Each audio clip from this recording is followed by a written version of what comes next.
Hello, Internet! Gino, that Pinguino Grieco here again with another episode of Deep Listens. And today might be the most rockinest episode we have, because today we're going to be talking about Brutal Legend. Yeah. And I am joined, as always, by Billy Devil Horns Rothert. Thanks, everybody, for tuning in. I have not been referenced as a devil body part, I think, perhaps since the Devil Daggers episode? And that's if you're assuming that in that game, I think daggers and, like, rubies were considered devil parts. I forgot what my nickname was there, but thanks, everybody, for tuning in. Happy to be talking about Brutal Legend. And, yeah, should be a pretty interesting episode. Yes, and we are joined, as always, by the gaming, not quite PhD, but definitely more so than either of us, the gaming master? Peter. Let's see, what do we got? Other Brutal Legendy thing. Give me a Black Tears reference. Billy Pete the Black Tear. Yeah. Busby. That's fine. The tear drinker, Busby. I was really hoping you would like mention how the Headbangers had like the most swole necks and like make a joke about Pete's fitness. Huge traps. They did. All traps. What's going on, everybody? Happy to be here as well. I'm pretty excited about this week's animal fact. I think it's a pretty good one.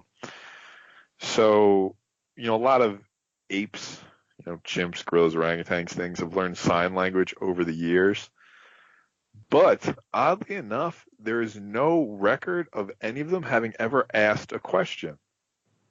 No animal has ever asked a question except for one parrot. But that might have just been a case of imitation. We're not sure. But weirdly enough, animals don't ask questions. They just answer? So, the theory basically is like they can't conceptualize of other people having information they don't. Like they don't have a theory of mind that operates that way. So whereas a toddler, if its mother left the room, it might ask something like, "Where's mommy?" An ape would never do that. It just assumes that everything it knows is all that it needs to know. Yeah, that nobody would ever know anything it didn't. So the theory goes. That's a lot of self-confidence. I respect apes. Yeah, right. Nope, I got all the info. Everybody else can go to hell. No wonder they're so mad when you get near them. I just have lots of awesome things to say about personhood status. Yes, substance dualism. We get it. I'm just going to leave it. I'm just going to leave it. But I needed to bring up that I had a lot of things to say. And then not say any of them. And then not say any of them. I support that attitude. I think you should embrace it. But if anybody wants to give feedback to the show and ask me all about those things that I'm not saying, Gino, why don't you tell them how we do that? Sure. We have a lot of emails today because last episode was our 3-year anniversary episode. And so we got some emails in as a result. If you want to get in touch with the show, you can do so at DeepListensPod on Twitter, deeplistens.libsyn.com. We've got comment sections, and deeplistenspodcast@gmail.com.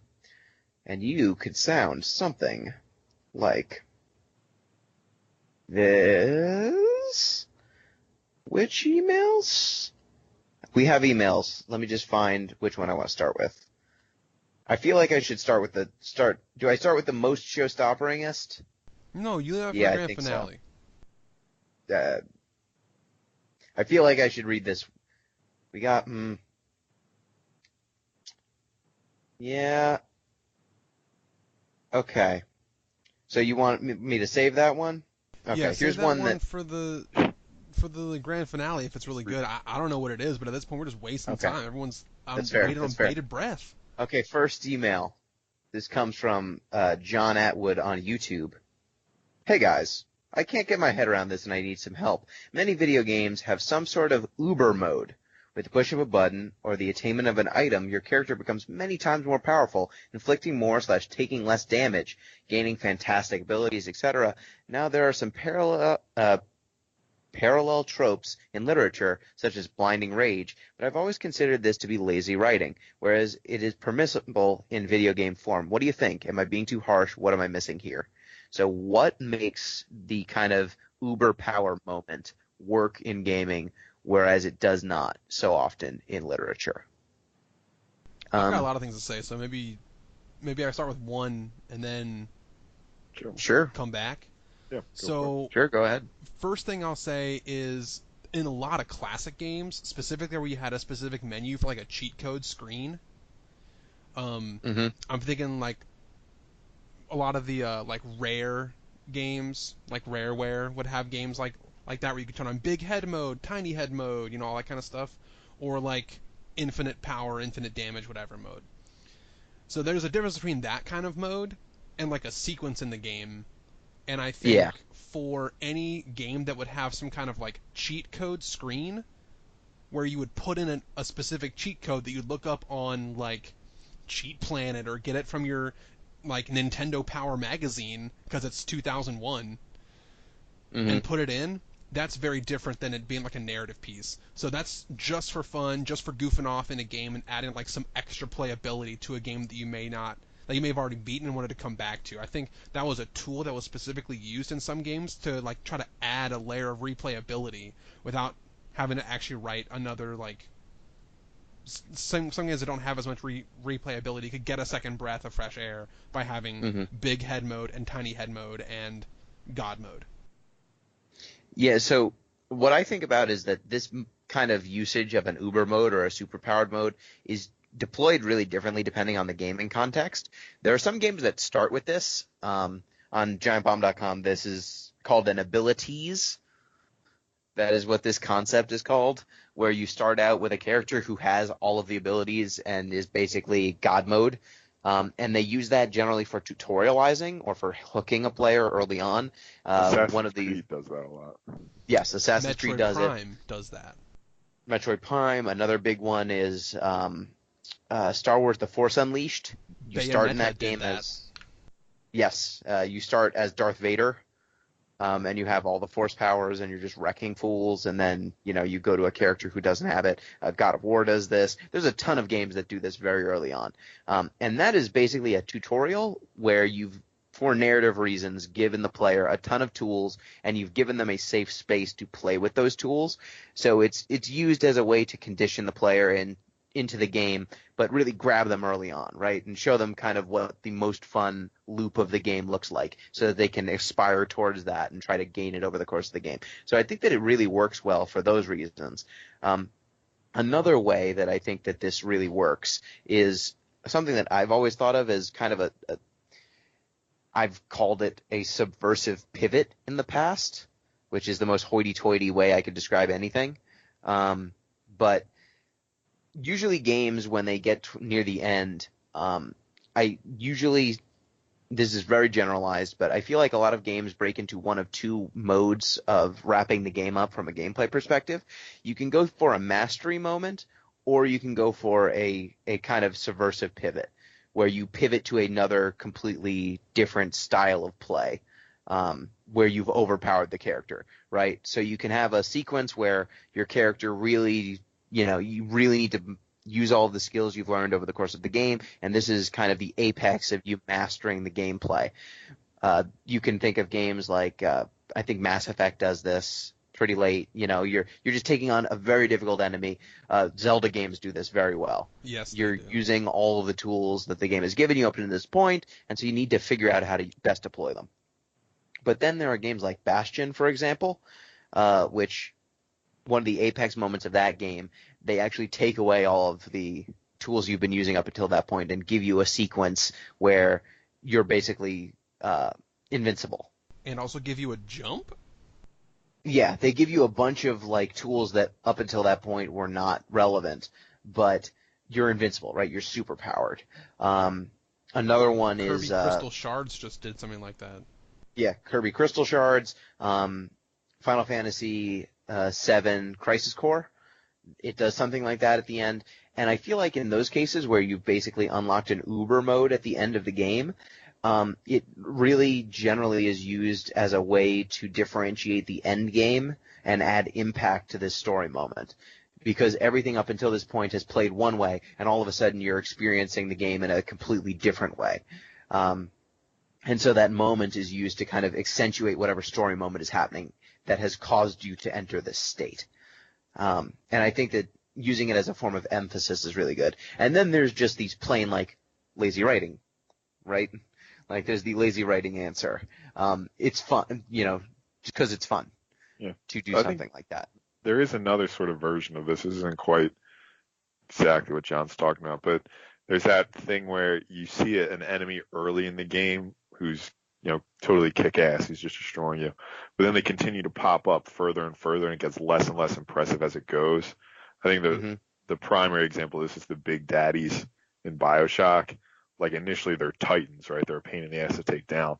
But as you get better and better, they get easier and easier to kill, to the point where they're basically just a minor inconvenience. And I mean, this is just a feature of progression. If you want to have this sort of enemy through line, there's not a whole lot you can do about it, because if you have it scale with the player, then it's no longer really a through line at that point. Yeah. Yeah, and I think that's definitely another way you can deploy it. Like, it shows player progression that way. So I'll add another difference, another sort of thing we should consider is there should be a distinction between when you have, like, grinded and, like, bought out skills available to you that makes you completely overpowered in God mode, and when the game says, once you get to this cutscene or this instance, you enter God mode. So, like, there's been a lot of games where through grinding and determination, I have effectively been in God mode, but that's because I chose to purchase every upgrade. A couple of examples of this are anything that mimics a Devil May Cry style game, anything that is a JRPG style game. If I can sit there and grind and get like 10 levels ahead of the curve, and it's not a real like curve that scales based on my stats like some JRPGs do, of course I'm going to be overpowered compared to everything, but I've like worked to achieve that. So that's different than when the game hits some kind of sequence or cutscene and says, we're going to take your character and change you for this moment and give you different set of commands or abilities. I think the first that I described is totally fine and should be in any game where that is a possibility. I think a player who wants to scale to make the game easier should have the ability to do so, but if a game wants to push back, the right way to do so is to make the rest of the game scale by your numbers. The second case, where there's like a cutscene or some state-based action that changes you, should probably not happen in a game, because that would probably be considered lazy story. I'm not going to say it shouldn't happen, but I think that's, for the most part, lazy story writing. And another thing, just relating this to other forms of media, I feel like these sorts of moments do totally happen, and for as much as it might be lazy writing at the fore, like when you evaluate it, it is very effective. Like, I feel like action movies are just a great example that, though it might be lazy writing or it might not seem the most elegant way of crafting a story, it is very effective. Having a section where the main character is just ripping through people. Like, that is cathartic, whether you're the player or whether you're watching or even whether you're reading. And I feel like it is very often deployed. So as much as it could be derided, it is still very effective. I think this happens a lot in the action genre of East Asian cinema. Yeah. And it's actually pretty, like, I actually took a course specifically on East Asian action genre when I was in college, and went all the way back to like black and white, like Peking opera cinema, where these quote unquote like God mode moments, and what I think Pete alluded to, what they would consider like blind rage moments, happen a lot in like wuxia cinema, if I'm pronouncing that correctly, and even someone like the Peking opera plays, and definitely happens in 60s, 70s, 80s martial arts movies. 100% happens in those. Now, in that case, it usually doesn't like betray the storytelling, because the person who's doing it is usually trying to be on some quest of self-mastery, and it typically happens at the point where they cross a threshold from their less than perfect state to like their enlightened state. So I don't think it betrays the narrative in those cases, but they're really easy examples to point to. Okay, so on to the next question. This one comes from a zombie pie. He knows how to get in touch with us. What kind of name is Zombie Pie? Is the pie made of zombies? Is it made for zombies? I don't understand. Unclear. But this lunatic writes in zombies and says, "I have a compromise for Billy to consider. For Billy to counter his hatred of basketball talk. I propose a new segment called A Quickie with Billy." I don't love that name. In 5 to 7 minutes, Billy has to provide an update on a recent attempt to complete his Dark Souls GBCER run. The rules are simple.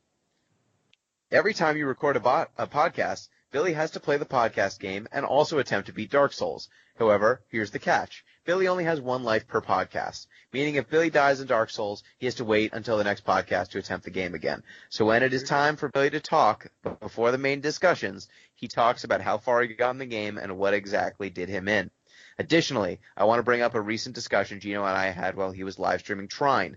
The two of us agreed that Bionic Commando 2009 is a perfect podcast game for deep listens. There's something in the game Gino and I would love to discuss in a semi-academic manner, and hot damn, is that thing, quote-unquote, amazing, and something I wish I had learned during a podcast.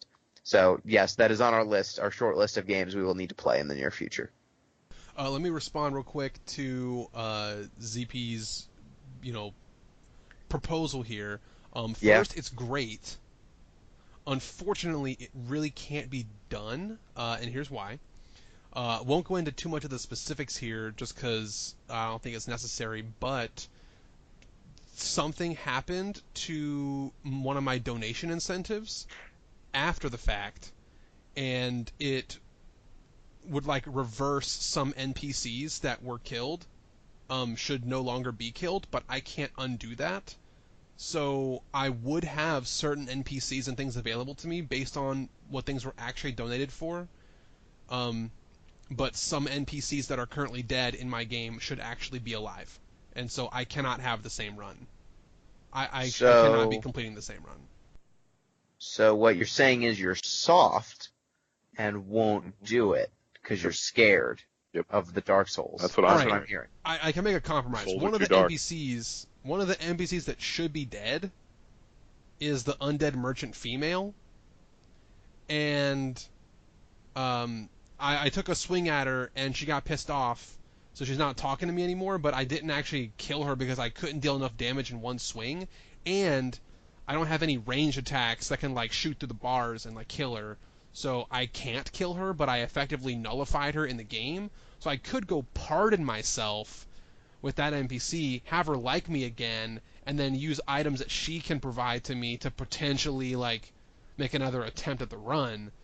Look, but I really only have 4 kings to beat because I can beat Gwen with level 1 weapons. It's not hard. Look, Billy, what? I just want you to finish your plate. All right, we all do. It's getting cold, Billy.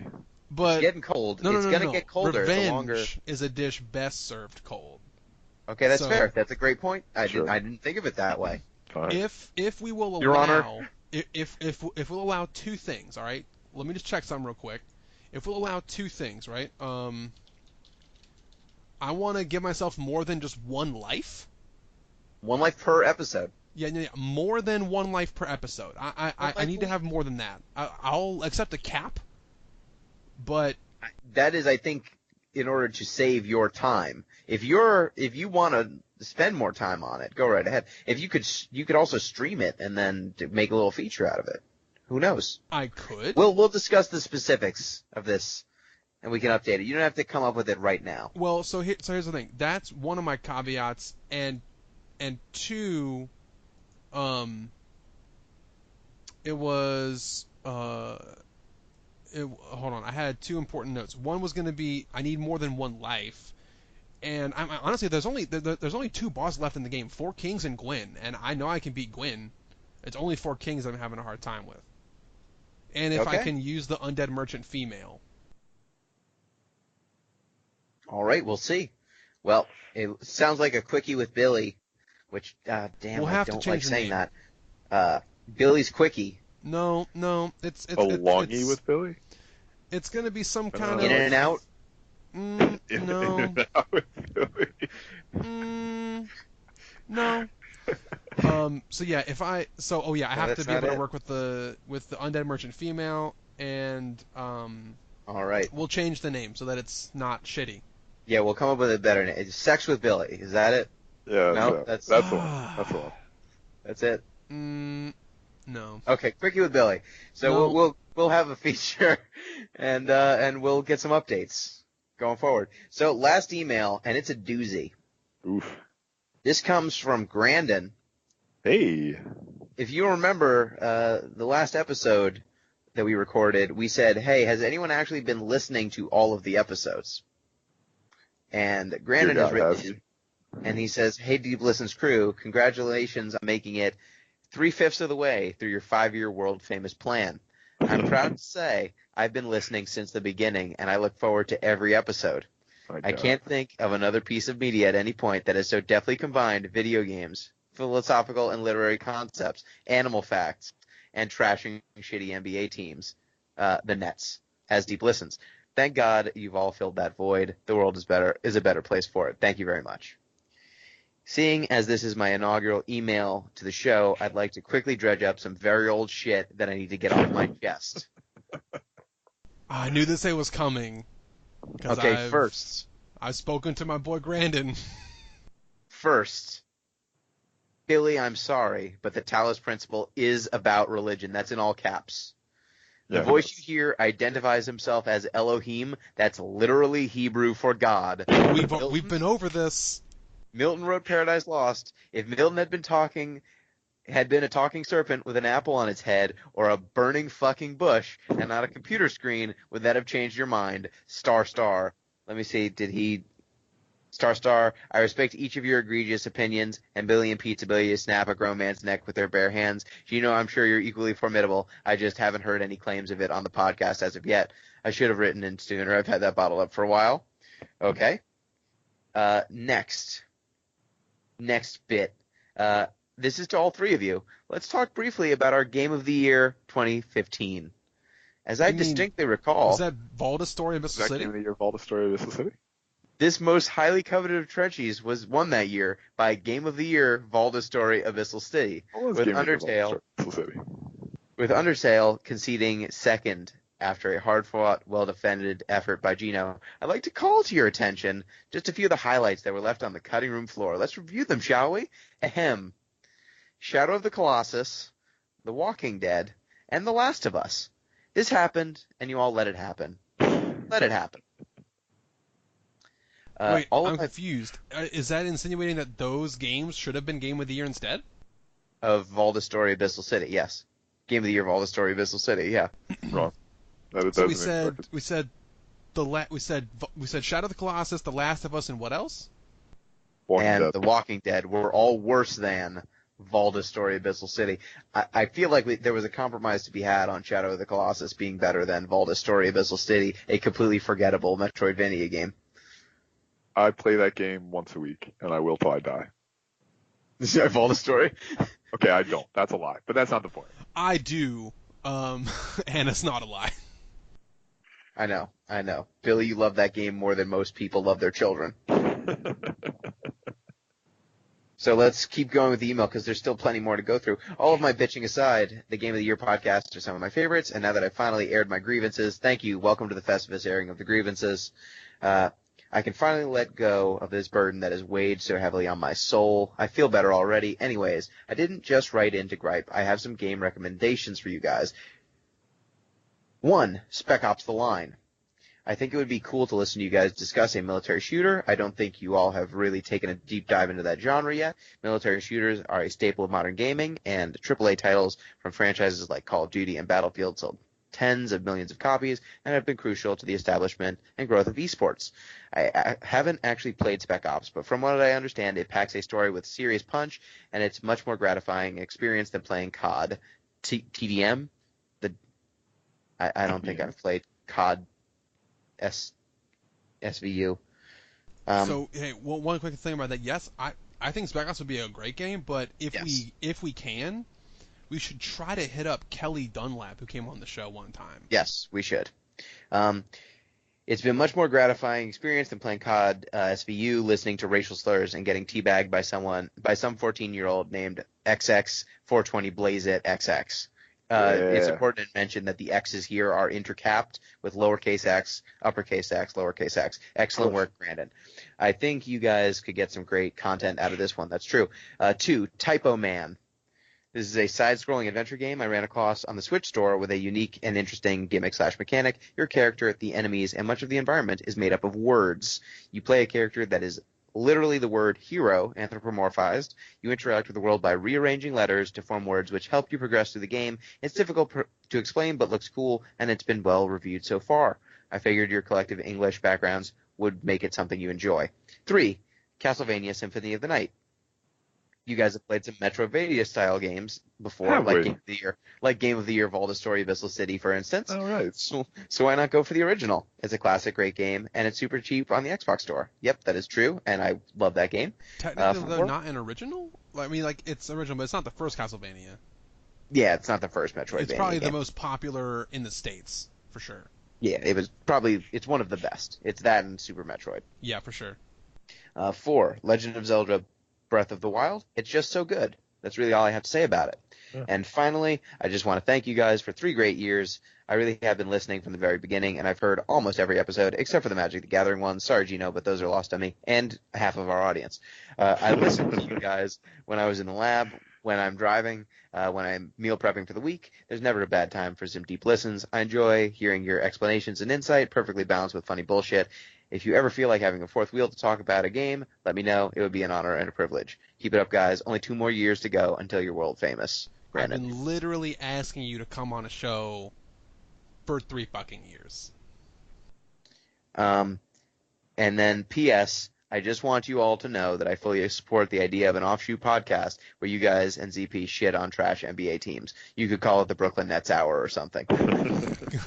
Okay. That's not a bad idea. I'm not editing that. I know. That's the problem. Billy's not editing it. And 2, you would enjoy, if anyone who has not listened to any of the Final Fantasy episodes, you might enjoy the beginning of them now that ZP and I are doing an NBA minute at the beginning of all of those. We'll see. But yeah, thank you, Brandon. That is awesome. We will take those into advisement.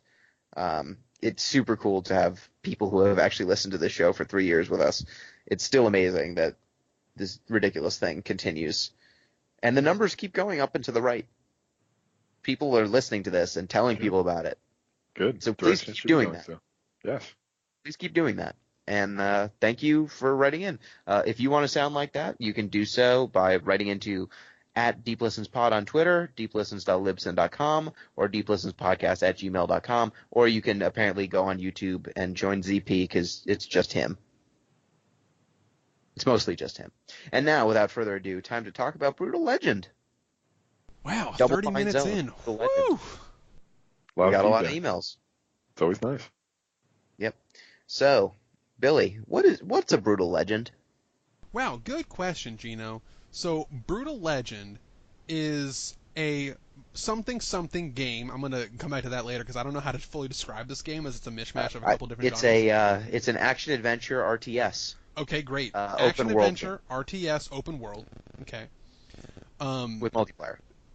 Produced by Double Fine and from the mind of Tim Schafer, who we all know is the creative mind behind Psychonauts, another near-perfect game that has been on this podcast. The story starts with a guy named Eddie something, I forget his full name. Eddie Riggs. Eddie Rigger or something like that? Riggs, yeah. Who is voiced by Jack Black, and the opening sequence of the game is a real-life Jack Black opening credits, which is pretty funny. We'll talk about that later, I'm sure. But you then come to the real part of the game, the actual video game segment, and you meet Eddie Riggs, who is a roadie for what is described as the worst metal band of all time. Cabbage Boy. Well, yeah, what's it? Cabbage Boy. Cabbage Boy. Okay, great. I deleted that from my mind the second I saw them, so I'm glad you all remembered. So Eddie's a roadie for Cabbage Boy. And notably, the best roadie ever. Can build anything, fix anything, set up any set, build, amazing. One day, during one of Cabbage Boy's shows, he saves one of the band members from One of falling the Cabbage Boys. from falling to his death off a part of the stage heroically, and then slips back into the darkness, hoping no one saw him on stage, but then gets crushed by collapsing scenery. Some of his blood falls into his demon belt buckle, which then actually comes to life and transports him into some alternate reality where the whole world is metal and demons run everything and humans Metal, are like the music, not the material. Both. Everything is metal style, and like demons run everything and humans are subjugated and like a dying race, but there's like a rebellion, man, and Eddie becomes the leader of this rebellion because he has the ability to interact with like the language of the gods or has the favor of the gods or some kind of narrative push there. But you go throughout the game fighting these like iteratively harder demons to lead a revolution that restores humanity to top of the food chain in that realm. Did I miss anything major? That's pretty much the intro. That's about it, yeah. Yeah, that's Yeah. pretty much it. Yeah, I mean, Lots Cabbage Boy of- dies. You missed that. What? R.I.P. Cabbage Boy. Yeah, all the Oh Cabbage yeah, Boys R.I.P. die. Cabbage Boy. They They're get their killed by the faces melted thing. off literally, like the first 5 minutes of the game because they're just awful. Spoilers. So there's no reason to play past that, really. Yeah, after their performance of Girlfriend was stopped, I just, I was like, no, man. nothing will be better than the Cabbage Boys. Yes. So it turns out he gets whisked away to a metal universe, a world where all of heavy metal lore and music and everything affiliated with heavy metal basically lives and rules. And his superpower is that he can read tablature. He can play guitar, and like the secrets of the world were written in guitar tablature. And by playing guitar, it causes like lightning to rain down from the sky. There are car parts growing out of the ground that you can assemble into sweet vehicles. And because he knows how to take advantage of this world, because he is a roadie and is way into metal, he's basically a superhero in this universe. He Yeah, pretty knows much. how to read this tablature, which is like instruction manuals for how to do all this stuff, and no one else can apparently read it. Because it has been lost. He also has an axe. Which, Yes, he also useful. picks up an axe. Yep. But not a fancy way of saying guitar. He has both an axe and an axe. Yes, and that's a fair point, Gina. So this game, I feel like we can start in one of two places. Do you want to start by discussing the setting, or do you want to start by discussing the hodgepodge of different styles of play that are in it? Tell you what, let's start with the setting, because that's what I want to talk about, kind of. Sure. Yeah. So go ahead. Take it away. So, well, a couple of things to say, right? So, first off, basically what happens here is you're, let's say, hard rock. All right, you're like rock music, like when people think rock, like Ozzy Osbourne, Motorhead, both of which are in the game. And Yep. you're going up Lemmy against, from Motorhead and Yep. Ozzy Osbourne. you're going up against these sort of variations of rock. So the main human antagonist, let's say, the sort of general for the Emperor is a glam rock dude of some sort. Right? General Lion White. General Lion White, yeah. He's sort of an Aerosmith kind of vibe, given is that right? Who's the one who Poison. tied all those scarves around the mic stand? Aerosmith did that, but also Poison, I think, is the most That's direct. touch that. And then later on you fight, we won't get to how she shows up because it's sort of story important, but you fight an emo rock, sort of Evanescence style singer Yep. later on as well. So there's this weird sort of implicit hierarchy of rock music going on here. And I'm just curious why these other genres get so much disrespect. Like, it's not even like I'm not a rock fan. I don't really listen to too much rock music. I'm generally aware of it. But even I'm still aware that there's this general hierarchy such that this sort of hard rock music is legitimate in a way that glam rock and, let's say, just goth rock aren't. Now, I feel like part of this is actually a pretty clever dig at these different subgenres, because the fact that each of these different subgenres are in the world at all says that they're legitimate, right? Because this world is rock come to life. This whole universe is made up very literally of, rock iconography, heavy metal lore throughout the ages, throughout the decades. So the fact that any of these genres are there at all, and they're present in the soundtrack that you can find when you drive around, they're present in the different locales you visit. So they're all at least given the respect of being considered. But then also when you look at the subtle differences between each of the factions, I feel like the critique gets a little bit more specific. Like the glam rock, for example, the glam rock troops of General Lionwhite are literally just the same troops as the Ironhead army, the army that Eddie leads. They just have like more garish costumes, and they're a little bit more corporatist.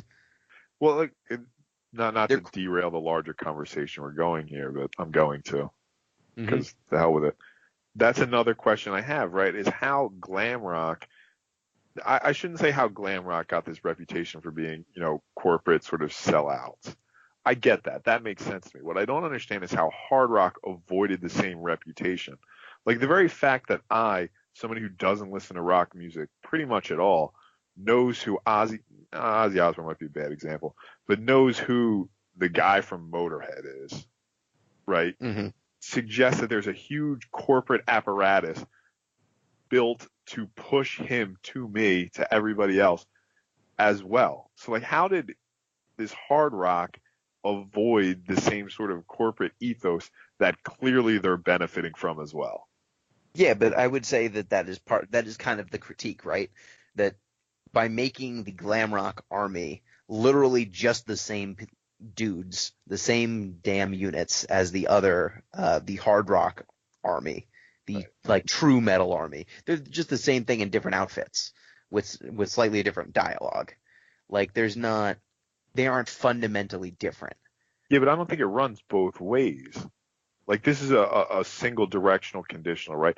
Glam rock is imitating these other rock genres. It doesn't work bi-directionally. I don't think it's imitating though.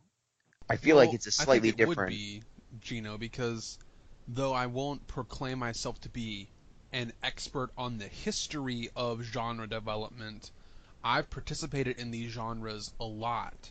So I think that it might be impossible to point at one prime source, but similar to, if I'm going to just be very much in my own form here, if we're going to talk about like a platonic form of the best metal music or the most purest distilled metal or rock music, maybe no one genre exemplifies that in this universe, but there are ones that are certainly closer, and maybe it's how long has this genre been established? If you're older than us, you should be higher in the hierarchy because you're more legitimized that way. Or if your roots are closer to the like prime metal or rock music, you get to be in the hierarchy. But some of that stuff, even then, is subjective.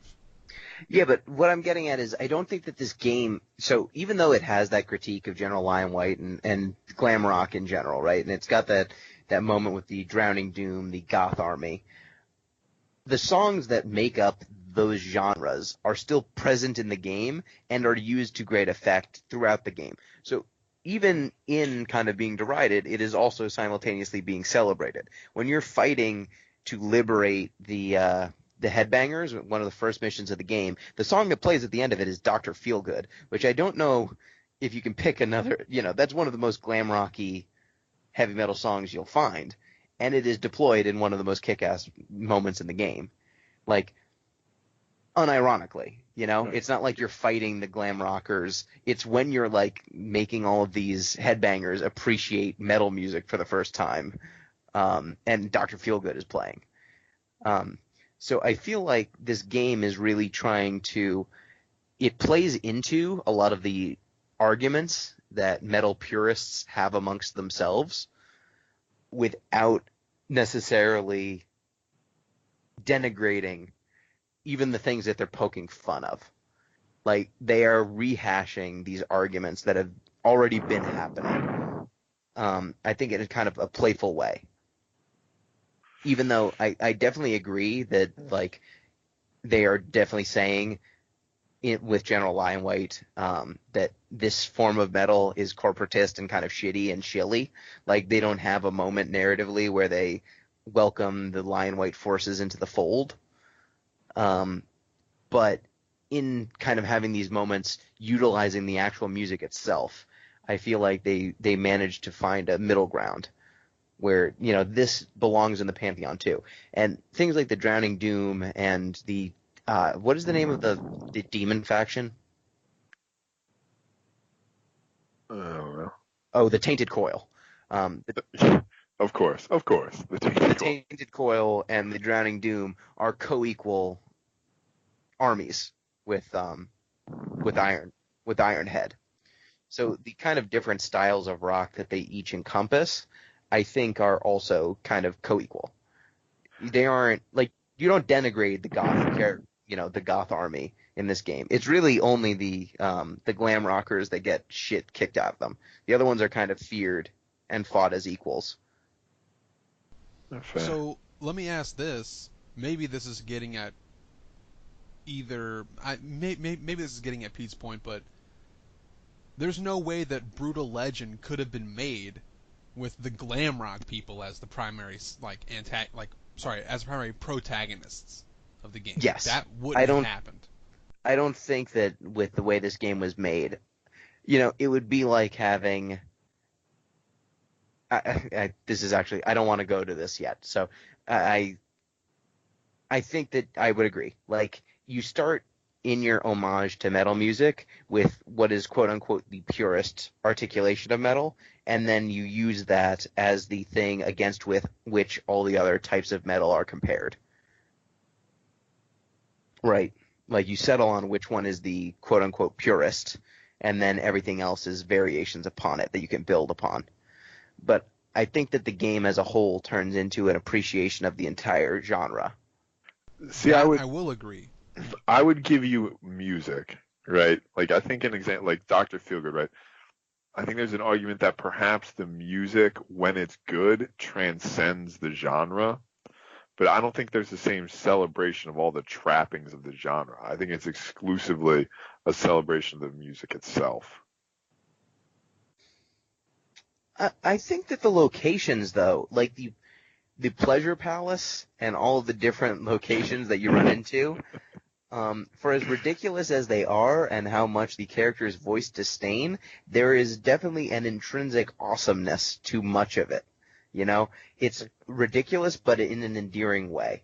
Like, the idea that the Pleasure Palace has giant statues of General Lionwhite, and, like, at first I saw he's got fountains that, like, shoot water out of their nipples, and I'm like, oh, is that a naked lady? And it's him. It's just statues of him. That was pretty good. And, like, you're driving through his room, and his bed is huge and surrounded by beer and mirrors, and he, like, flies on his hair. Like, all of this stuff is ludicrous to the point of endearing, you know? They don't make, like, for as much as they describe General Lionwhite as being grotesque and the things he's doing being terrible, the things you actually see of him in the game are endearing and funny, for the most part. And I feel like that is a calculated decision, you know? I mean, can we just talked shit about Saints Row the Third, about something being so over the top that it should be funny, but that ended up creating a problem for me. How is Brutal Legend different from that? I think that I would say one reason is everything bad that is said about General Lionwhite that would make him terrible, like the fact that he's got a pleasure palace or a pleasure dome. All the bad stuff happens off camera. And I feel like that just, for as much as terrible things happening off camera does not excuse it, like I wouldn't say General Lion White is a sympathetic character. It does definitely deaden the impact in a game. Like everything that's bad about General Lion White is mostly happening off camera. Everything that's on camera is him being absurd and corporatist. Like you go into his mines and up until the moment when they say we got to kill all these headbangers, everything that's happening in there is like statues of him yelling positivity, teamwork. He's got statues that just shout corporatist logos at you in a high falsetto. It's I feel like they walk the right side of so ridiculous it's funny. That's kind of what I was getting at. Like, there is a possible right side to walk on of so ridiculous it's funny.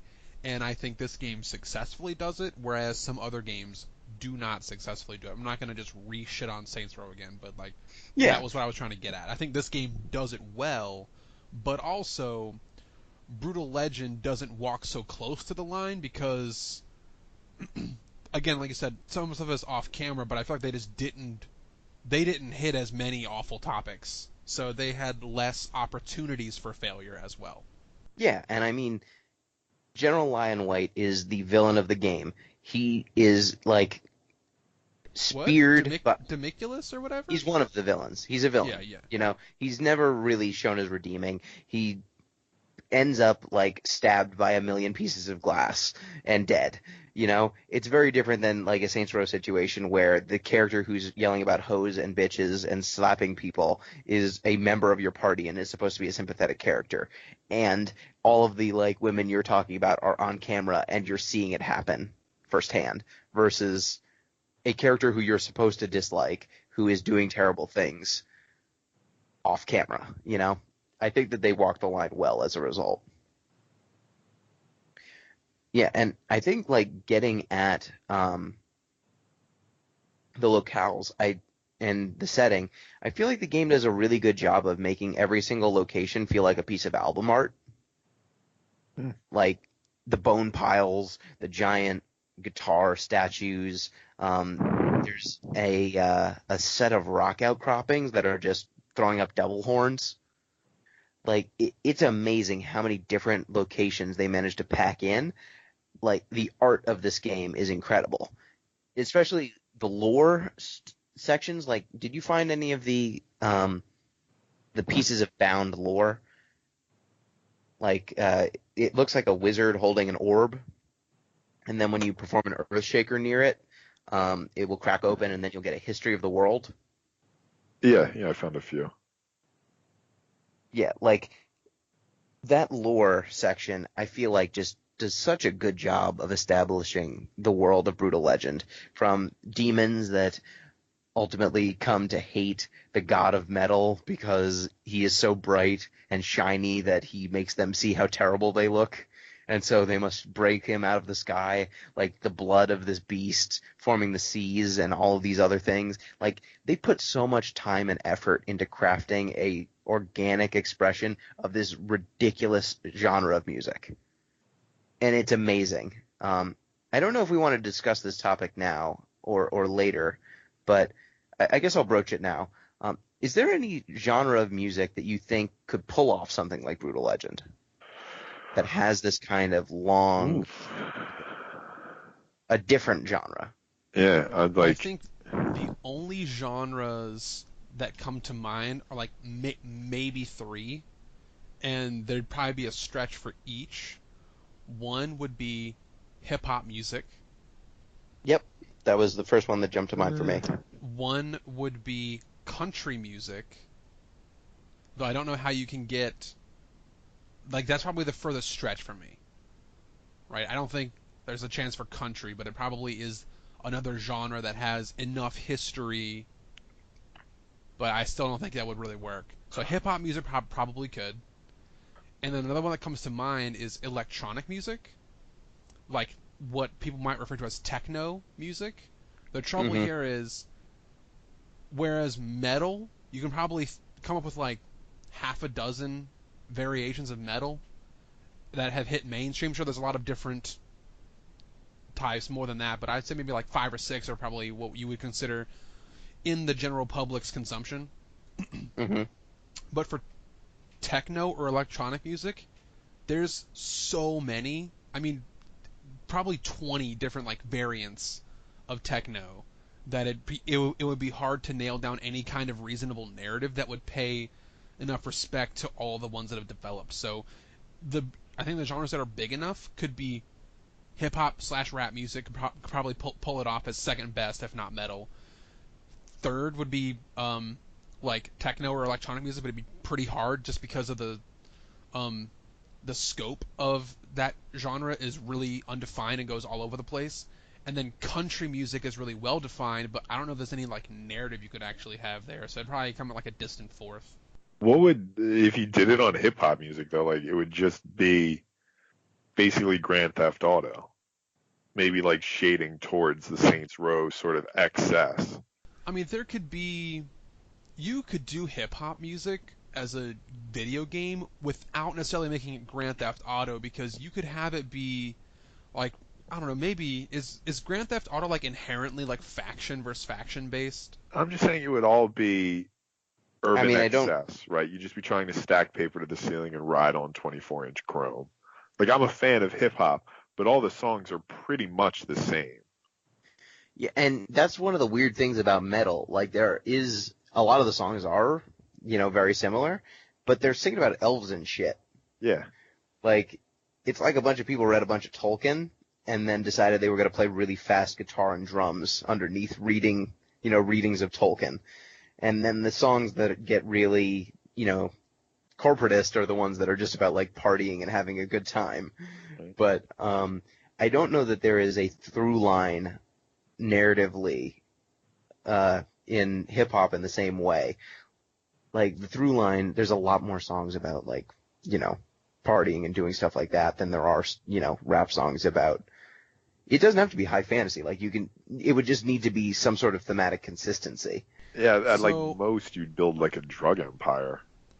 Like, I want to kind of drop like a couple of maybe like references here and say, if I think about a through line narrative that could be had, if I think about something like a Talib Kweli like Beautiful Struggle kind of narrative for a hip hop theme, I could see that playing, because true, a lot of radio top 40 hip hop music is in the realm of fuck bitches, get money, sell drugs, 24-inch chrome.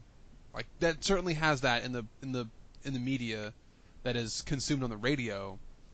There is a pretty like deep, beautiful struggle part of hip hop, and there's also like a deep kind of like positive tips section of hip hop that's like almost bordering like faith and like gospel. Like gospel. Music. Yeah, almost. You can't. Like, I think that there's enough depth in hip hop music to avoid. It's not really a depth thing. It's just a tonal cohesiveness. Like, I think that if I was to design it, you'd probably have a section of the game that's really focused on like, NWA era hip hop, 80s hip hop.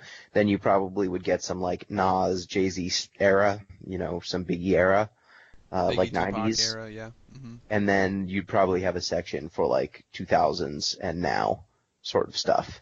But then that begs the question, your Kanye's in there. What about Dre? Well, Dre would be in the he'd be in the 80s set. Well, he'd be throughout. Don't forget about Dre. Don't forget about Dre. I won't. I'm sorry. I'm sorry, Doctor. I would never. But you could do it. Like, there's definitely different aesthetics to each of those eras. I just feel like just having this shared language and lyrical base for an entire genre, it really helps when it comes to making iconography like this. And if you wanted to make a game out of it, you probably want that iconography to be unique and creative, or really, fit into an established gaming genre, which high fantasy, it totally worked. So, like, if I were to flesh out jazz. Yeah. You could see jazz? Actually, yeah, I could almost see jazz being its own genre, but I think it'd be more of an exploration discovery kind of game. like a version of like The Witness as like a jazz, just like a jazzy game. I was thinking like you could do some sort of hyper stylized New Orleans, a hyper stylized Harlem. You could do like you could base it in different locations that have long histories of jazz, and then you could get, You could the have like the electro swing kids and like the blues kids and like the like East Electro Coast swing. swingers. And, oh man, whew, But you could get pretty deep. the problem with jazz is, right, like because it's not a lyrical genre, it would necessitate a familiarity with the history of jazz in order to understand its environment and iconography in the same way.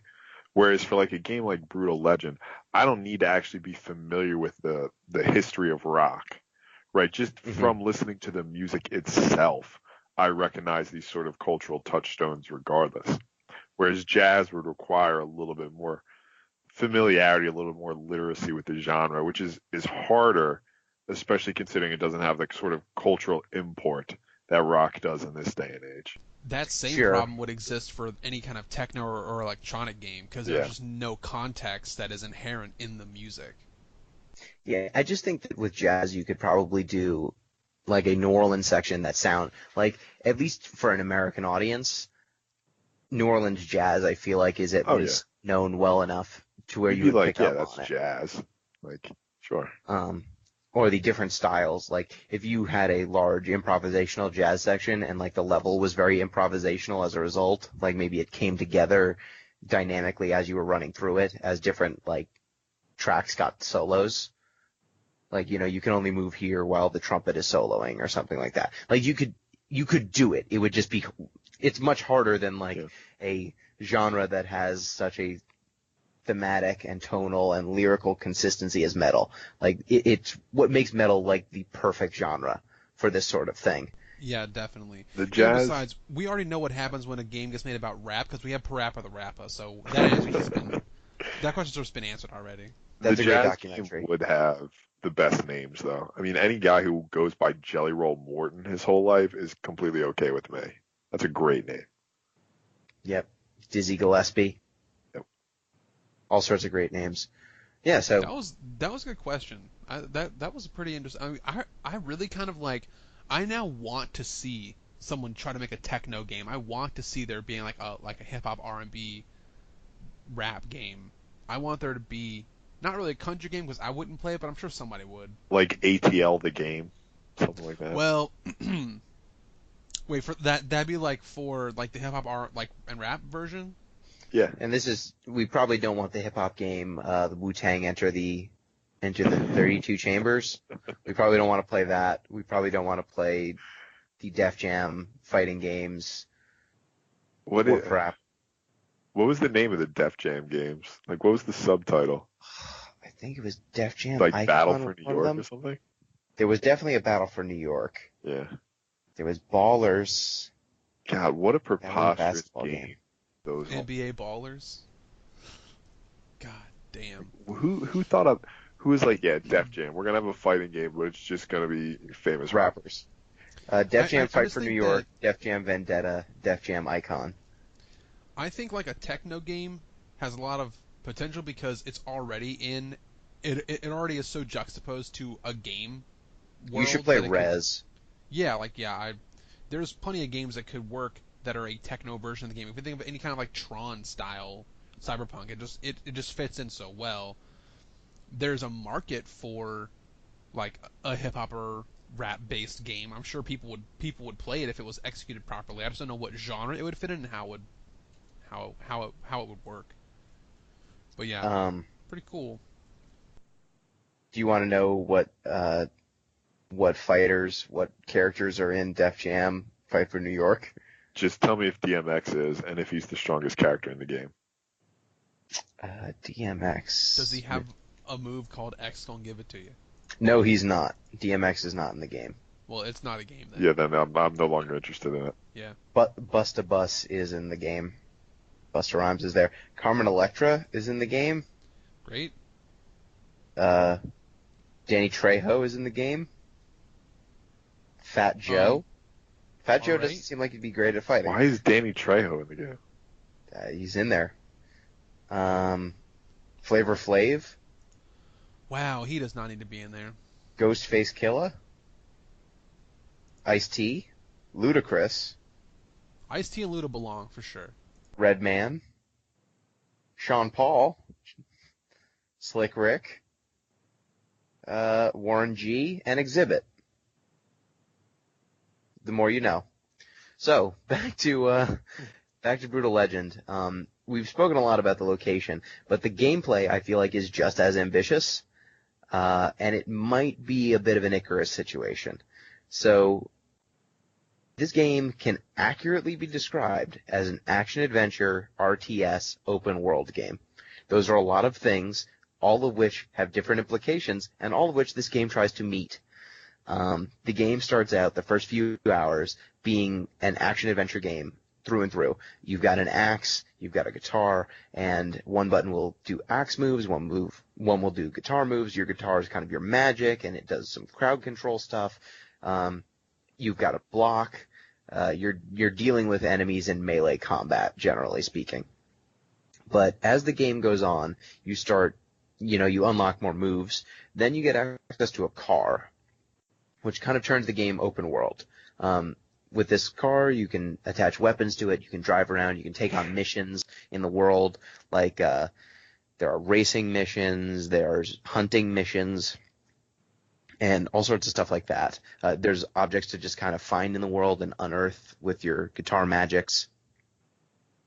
And then you start assembling an army of heavy metal folk, and this unlocks the third stage of the game, which is the RTS section, which is what most of the story missions encompass. And you eventually get like this stage, and you take on geysers of fans, which are kind of your resource, like Vespene gas or minerals in StarCraft, and you use those fans to produce units that will fight for you. But the game is constantly a mishmash of all of these different things. So even when it is an RTS game, you can go down to the ground and fight alongside your units. And you can do team-up attacks with your different units to unlock different special moves that make them more powerful when you're around. You can buff your units and then fly away. You can summon your car when you're in battle, when you're in stage battles. And all of these things are alive at all times, which is one of the most absurd and ambitious things I've ever seen in a game. Like, this game tries to take on a lot. What did you guys think of this? Do you think it was successful? Which of these genres did you think it was the most successful in, and which one the least? I actually really enjoyed the escort missions, where you're sort of, driving the truck around, and you have to they're basically like motorcycle grenades from hitting it. I thought that was the RTS stuff. I actually really like RTS games, and if I'm going to do that, I'd rather just play one of those. You know what I mean? Like, it's not good enough that I would turn to this for it. Mm-hmm. I have a lot to say. So ultimately, this game and its story snowballs quite a bit. Like literally, its scale is getting larger and larger and larger as you go throughout the game. Your ultimate goal is to take back the whole world from the demons.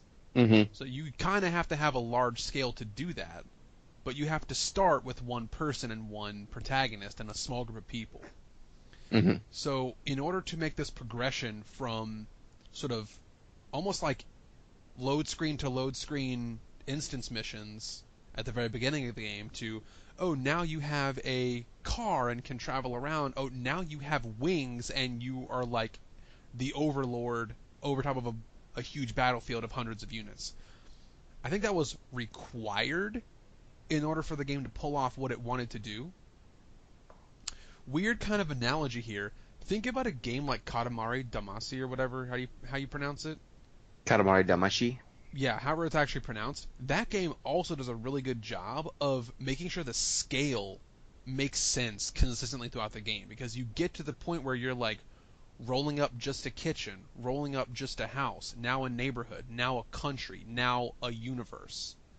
right? So like it kind of keeps things consistent and on the same difficulty and skill level and narrative place in all of those scales. I think this But game does it too. but I really I have to disagree with at least part of that assertion. Katamari Damacy keeps ramping up the scope without changing the gameplay fundamentally. You're still rolling a ball over things. The size just gets bigger. This game goes from very literally like an action adventure game like God of War, but kind of mediocre, and then it becomes kind of a GTA like drive around the world game, and then it becomes an RTS game, which is like those are three oftentimes, well, usually I would say action adventure and the open world that's been combined before. Like we've played Assassin's Creed, we've played games like that, but wrapping in RTS games into this, that's a pretty big leap. So here's my pushback. I think that a problem with games that try to increase its scale is that whatever type of game you have, it's gonna like fail at one of those points in the scale at some point. And this game is where I say it reached really high. Maybe it didn't succeed completely, but I don't think it fell on its face either. I agree. It said, look, if we're gonna change our scale, we gotta change the game too. And so, as a player of RTS games and open world games and action adventure games, I was like, what? So if you're gonna have a small scale with a small cast, what's the best type of game? Adventure game. Oh, if you're gonna have a medium scale with some exploring and a slightly larger cast, oh hey, open world game. If you're gonna have a world versus world combat, RTS is the best genre for that. So it actually did like, no, we're going to have our scale be what matters first, and our game's going to adapt based on the scale that we're achieving. So again, it reaches really high here. It doesn't fully succeed 100%, but I don't think it really drops the ball that hard. It pays proper respects to the RTS genre. It pays proper respects to the open world genre. It pays proper respects to the just action adventure genre. And the cool part is it lets you flip-flop among all of these. So it kind of reminds me of a almost like Warcraft scenario where you have nameless units, but you also have like elite units peppered into your battlefield. Mm-hmm. So that's what it kind of reminded me of, at least for the RTS perspective. That at any point, you could micromanage one of your elite units and get a lot more use out of it. Because that's what you could do in one of these proper RTS games. This game just let you, towards the end of the game, participate at any level you want. So you could be anywhere from a Warcraft / Starcraft style game to like, and I guess if you wanted to go boots on the ground again, you'd almost enter a fourth category of like a Dynasty Warriors kind of game. Mm-hmm. If you wanted to really get kind of nitpicky, you could even almost throw that in the late part of the game, because if you wanted to say, no thanks RTS, I'm not interested in you, you could almost just kind of Dynasty Warriors it if you wanted to. Yeah. But I think that possibility was ultimately more of a success than a failure. Has any other game done this? Not to my knowledge. Not before, not after. But if this is a model to look at and just go like, that's possible? I think it'll ultimately do the gaming genre, like the gaming community, more good than harm. Yeah. Pete, did you have something to follow up? No, I think Billy, sort of hit the nail on the head. I think there's a deeper question here, though, about like what's the benefit to doing a whole bunch of different things versus doing sort of one thing very well, right? Like, I guess there's a financial question here, like, I don't want to buy 6 different games. Like one that's a real-time strategy, another one that's like an escort game, let's say, hypothetically. But there's, a sense of diminishing returns as well. Like, and there's also... Yeah, Gina, go ahead. There's also a financial question of what this did to Double Fine, because and to EA, because this game actually managed to it started as an EA Partners game. This was one of the games that helped sink the EA Partners program. Like, it got cut from the program because that program was in the early I guess in the like 2010 or around 2010, like 2008, 2010. At that point, EA was doing this EA Partners program where they were partnering with independent developers to help publish their games at scale. So they were doing a lot of like B tier games via this Partners program.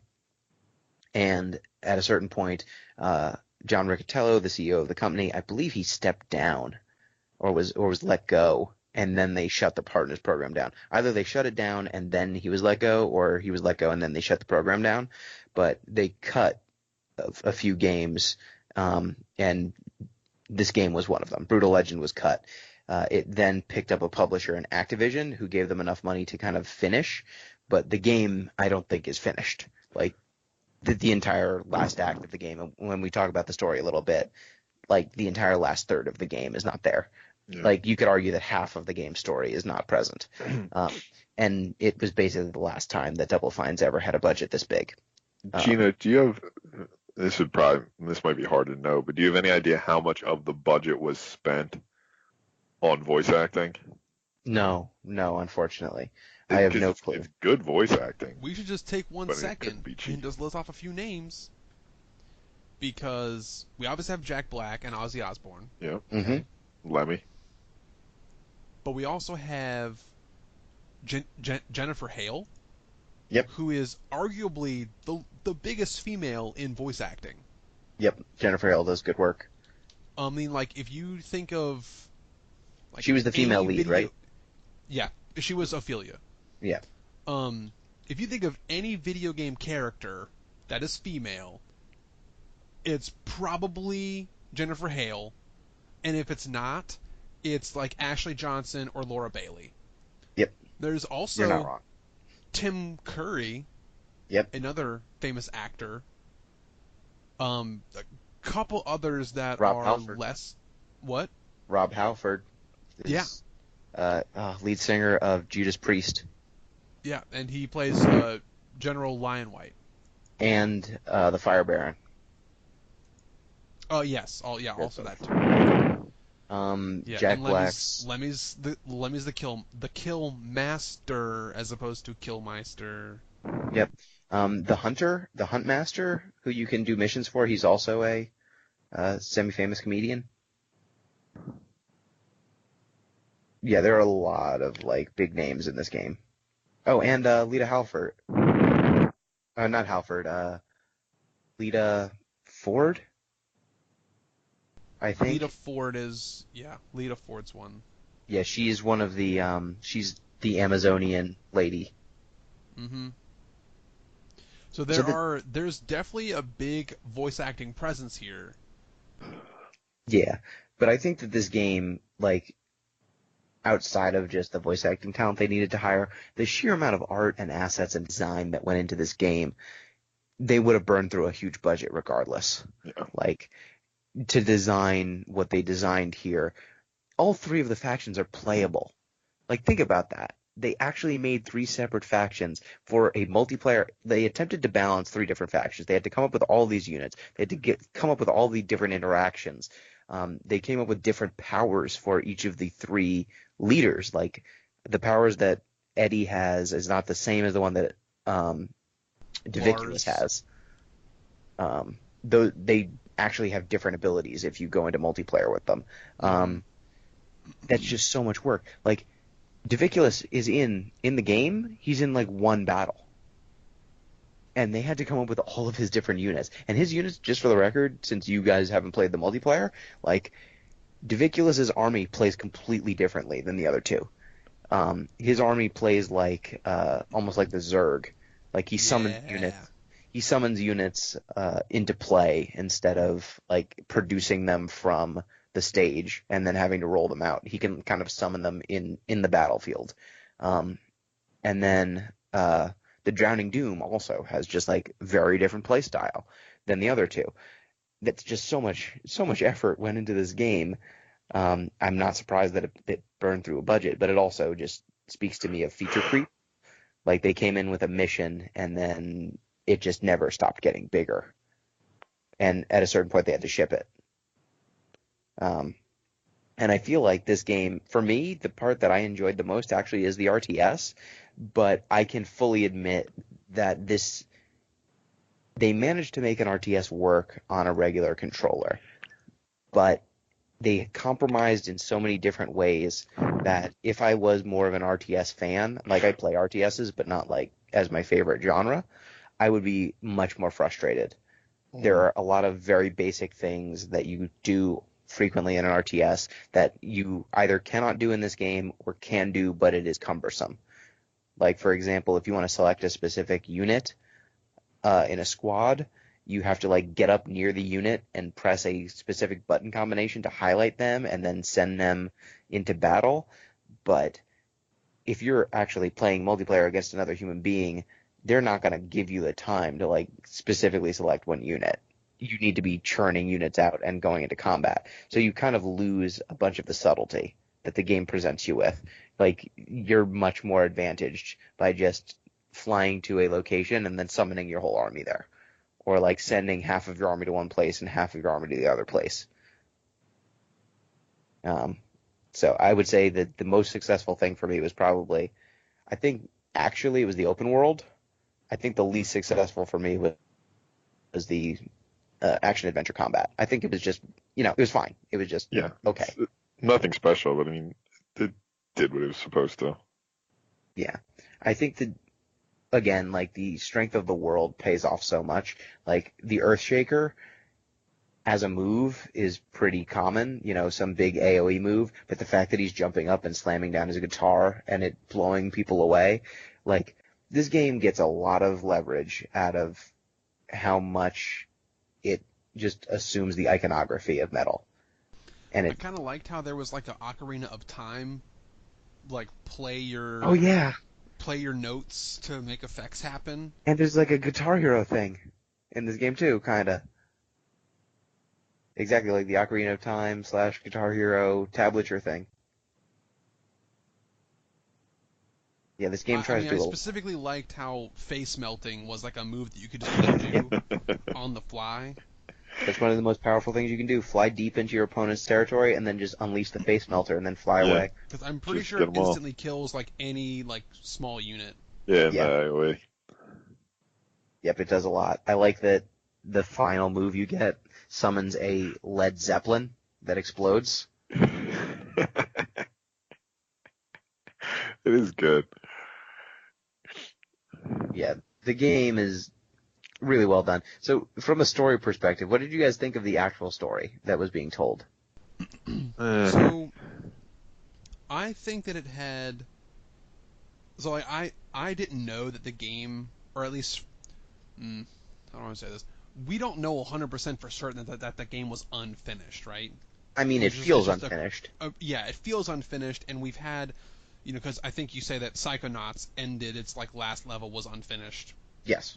And that's very like much so. that's like very like that's very much unfinished. We kind of like objectively know that. There is something that's kind of left wanting, which is that there appears to be this sort of like backstory to Brutal Legend that never really gets fleshed out, which is like the timeline of what's happening here. We get bits and pieces, but the general idea is that Eddie is supposedly the child of two important figures of history in the Brutal Legend universe. Yeah, the demon Sikoria and his dad, who was another Ragnarok. Just a stupid-ass name, but... No, they're all amazing names.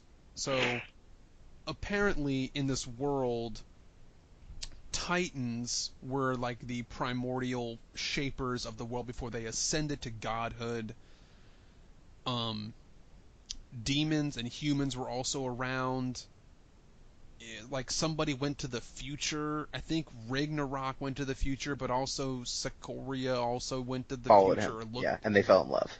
Yeah, they fell in love, but like they went to go see like what would happen, like what would become of the world.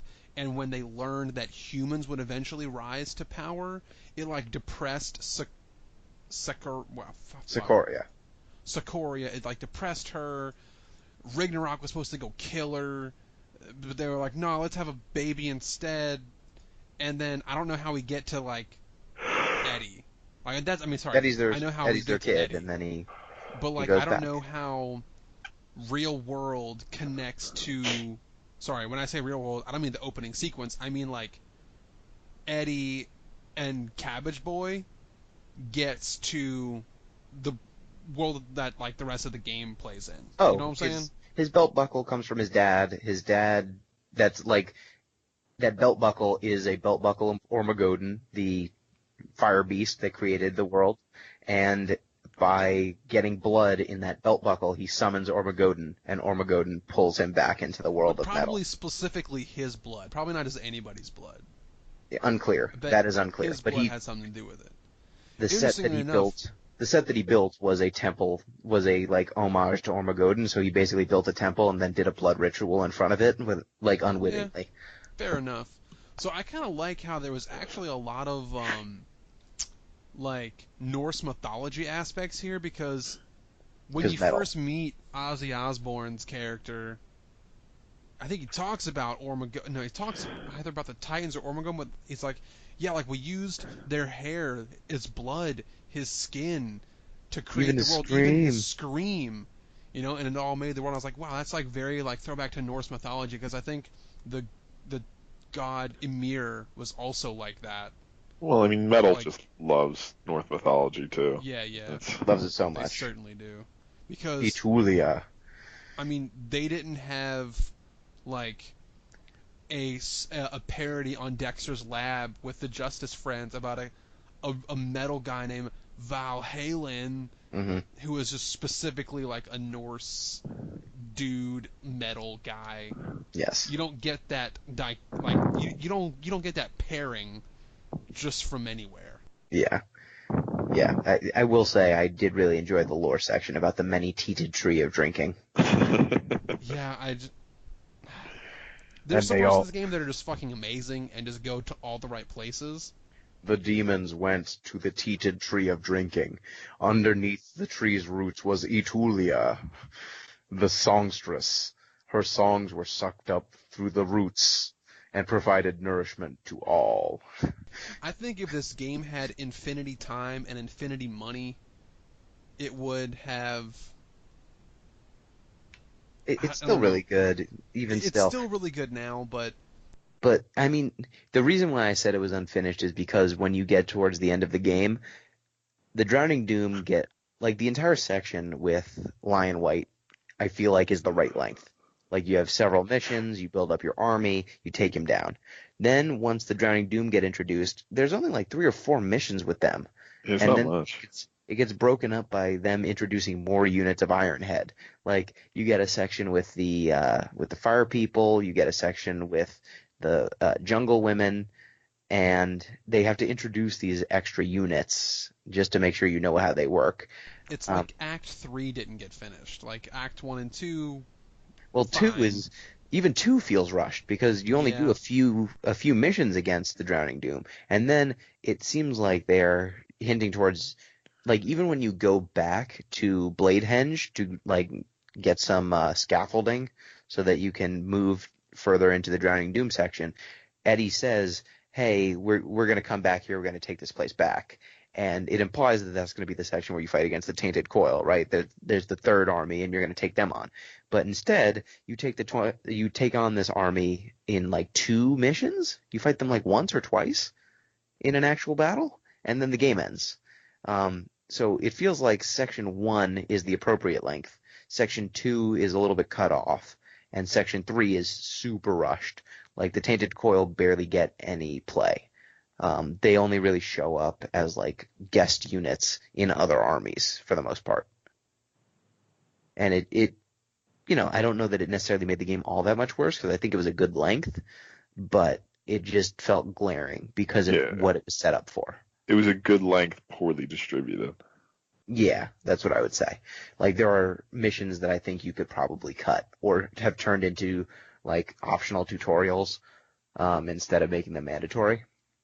One of the other kind of odd things that I think is a bit of a vestige from Psychonauts is you can talk to every single one of your or not every single one of your units. Most of the characters in between every mission, you can run up to them and talk to them, or you can like stand by them and they will have dialogue in front of you, which is very similar to how Psychonauts handles character interaction. I enjoyed it, but I think Psychonauts got away with it because ultimately there were only like 10 characters in the game, and each of them only said so many things. You know, there were only so many campers that you needed to care about, and so much of the game was just kind of running around camp. Whereas as your army just keeps expanding in Brutal Legend, eventually to hear everything you need to talk to like 20 people, and it just becomes cumbersome. Which is a shame. And like half of the things they say are just like, how was that last battle? Oh, I thought it was good. Yeah. I think a problem with any game that tries to reach this scale, and we've sort of said this already, is that it's going to be really hard to finish. Not just finish from a production perspective, but like, how do you make a cherry on top of a game that has only gone up every single time? Like every single step of the game, it only gets huger and huger and huger. How can you end a game without getting into some kind of like Gurren Lagann like problem? Yeah. I don't know how to describe that for a non-anime person, but like the problem with Gurren Lagann Who is doesn't that know about Gurren Lagann? I don't know, but it gets to the point where like you go from, oh, this robot's as big as the city, big as the planet, big as the solar bit. There's only the universe and this robot.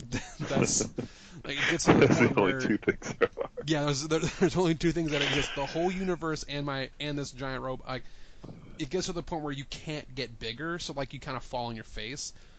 This game didn't do like Brutal Legend didn't do the fall on your face part, but it gets pretty damn close to just not being able to even finish at all. Yeah, and I can see that.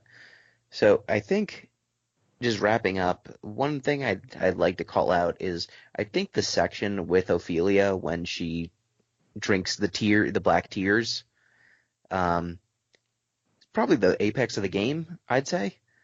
As far as That story, yeah. sequence. But I think that sequence, because it is probably, I think, the best blending, or one of the best blendings. I think that and the moment when you're escaping from the Pleasure Dome, like those are some of the best moments where it blends the music with the story, with the locale. Like when she is like about to go into the Sea of Black Tears, it starts out with a poem that she's reading, or a song that she's reading that she's written, and then Ozzy Osbourne's Mr. Crowley starts playing, and it just seamlessly bleeds into it.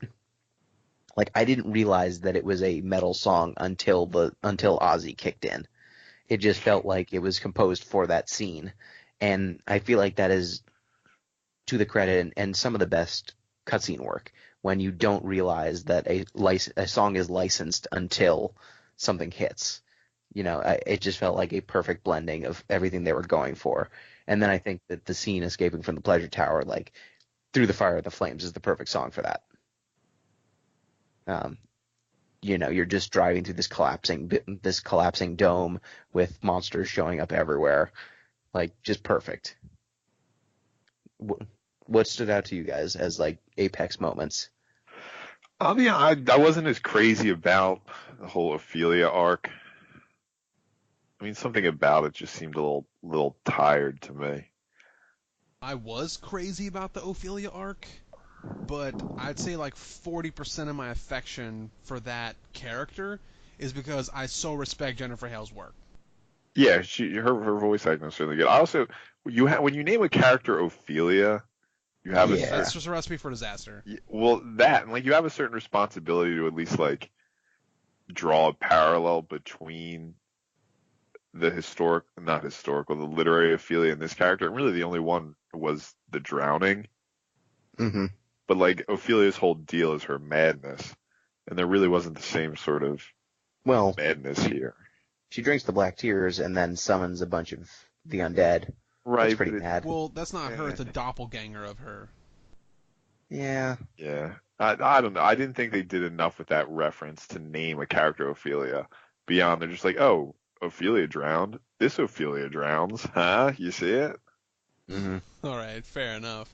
I would say, though, that as far as a character interaction, exemplifying a brand or emotion of the music, Ophelia's character, what she was like feeling at that time, lined up a lot with the music, so it was like so believable. She is like, very goth rock. I'm so invested right now in you, and the music's making me more invested, and the settings make me more invested. I was just like all in. You know what I couldn't get past with Ophelia? You know how she had those like really big wrist bangles with the spikes on them? Yep. How does she put her arms at her sides? She just like she must have dedication to the craft. Lats from just holding her arms out all day long. Oh, you mean like she can't like have her arms at rest by her like because the hips? spikes would just jab into her all the time. I was Beauty is I was pain, literally Pete. thinking about that for hours during the game, whenever she came on screen. Beauty is pain, Pete. That's true. Beauty is pain. That is true. Don't I know it? I think that also you got to also consider maybe Ophelia is just a really goth ass name. Oh, it 100% is. Like, I'm surprised nobody was named Ophelia in My Immortal that I can recall. Well, we'll have to read it again to be sure. I'm gonna have to double back. There's a lot of subtext I don't think I picked up on the first. You mean you didn't you didn't take notes about all the characters' names and analyze every one of them? No, I was noting down every time they described a clothing choice and there was a sex scene. Those were the only things I noted every time they occurred. Fair enough. Well, how will we have this discussion about vampire and I forget what Draco's shitty goth name is. And that stupid, terrible thing. I think his name's Draco. It is, but because then it's already enough. Like, it switches around a whole bunch. It doesn't matter. Okay, whatever. His name is Fuck. All right, on that note, I think it's time to call it Brutal Legend. Let's end on the high note. Yep. So, next pick, I believe, is you, Pete. It is. We have circled around to me. Mm-hmm. And I don't often like to do this, but Gino, as per usual, you gave me some solid advice when it came to games I might be interested in exploring, and I've ended up picking one. So for next week, we are going to play Little Inferno. Yes. I found myself intrigued by the premise, and I think we'll have some solid discussion from it. I also think Billy might not like it, which is just, icing on the cake. Yay. All right. Well, thank you. Oh, wait. It looks like I've got someone sent a message. It says ZP, and it's not on YouTube. I got a message. It says, Gino, you rat bastard. I was promised a new torture chamber should I achieve my donation incentive. You were depriving the internet of hours of timeless entertainment. Well, I'll have to contact him. We might have an off-week podcast coming up. This one was in our comments section. So he sent us emails, he's used our comments section, and he's been in YouTube. He's just hitting them all. We're going to get smoke signals pretty soon. Yep, he uses all parts of the buffalo. So thank you, Billy.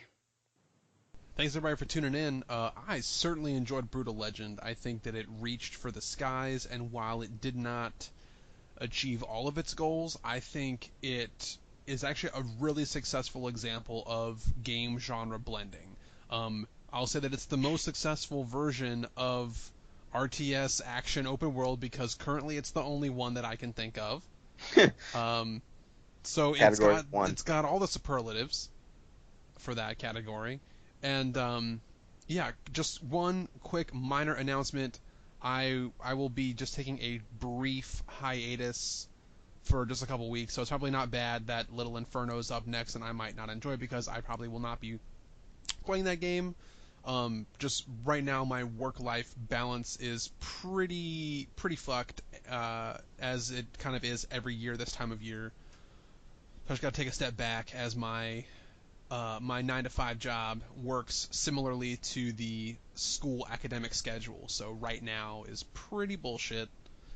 Well, I'm sorry that our $0 that we're paying you has not compelled you to dedicate more time to this endeavor.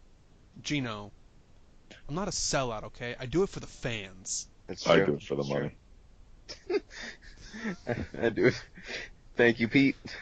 What's going on, everybody? It was Brutal Legend, solid game. I think if I had to list the properties that I enjoyed Jack Black in the most, it would be the Kung Fu Panda Series 1, Bernie 2, and I think Brutal Legend might be 3. And Jack Black does a real good work here. And I don't really like Jack Black. All right, but like, you're telling me Nacho Libre is not in the top 3? Never seen Yes. Yes, I'm saying that. Though you should probably watch the straight to Netflix movie. I think it's the Pennsylvania Polka King. it. That's a good title. I'm I intrigued. think that's what it's called. It's the something Polka King. It's about Jack Black plays a polka singer from Pennsylvania who created a Ponzi scheme. Okay, I'll have to actually revise to number 1 is actually The Holiday. That's a great movie. Okay. Jack Black's solid in it. That's kind of like cheating because The Holiday's just a good movie with Yeah, an it's a great ensemble movie. cast. But yeah, I would not call that a Jack Black movie. it's not. That's why it's good. Neither here nor there, though. Okay. Jack Black does good work here, as do the rest of the voice actors, which I think we would probably all agree is maybe the highlight of the game. Yes. It's called The Polka King. Okay. It's okay. All right. I will It's okay. add it to my list. Shout out to Netflix if you guys want to sponsor the podcast. I'm sure we can bring in a couple more streamers. 5.9 on IMDb. I enjoyed that movie. Whatever. Thank you. Thank you, everyone. Until next time. Peace.